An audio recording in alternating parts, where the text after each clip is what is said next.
Ayan, ang aming not so sweet banana cue.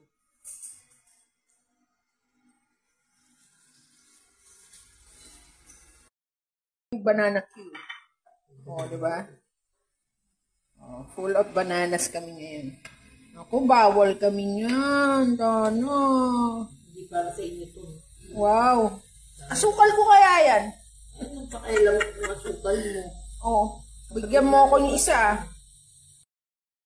Sa Banaman na Nilaga, saan tayo? Sa healthy o sa hindi healthy? Para mas gusto ko yun sa hindi healthy. O, tama na yan. Dami na yun. Tiran mo kami. Oh, dito tayo sa Nilaga daw. Ayan, oh. Hey, makakadukot na ako ng isa. Kunan ko si mama ng yung pinirito mo lang. Kana na may konting kasi niya. Oo. Hindi ko lang lagyan ng asukal na. Ayan, o.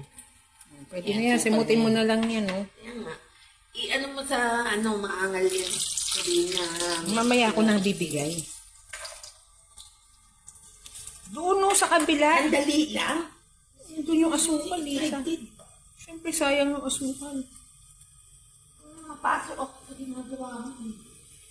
Hindi ganyan ang turo ni Tita Nining. Pagluluto ng piprito mo muna. Piprito mo muna, tsaka ka maglalagay ng asukal. Ito, tingnan mo, may asukal pa eh. Mali yun eh. Yan. Yung tita ko kasi expert sa pagluluto ng banana cue. Ang style niya, prito muna lahat ng saging. Pag naprito na, saka palang maglalagay ng asukal na papalusawin mo pa. Ang ate ko hindi expert eh.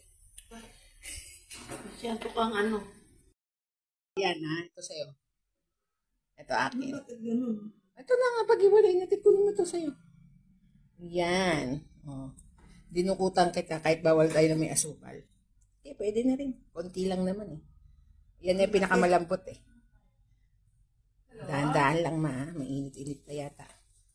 Yung chopstick, ginawa ko, banana cue stick, di ba? Okay na rin. Maraming nilagang saba na hindi pa luto. Yan. For merienda.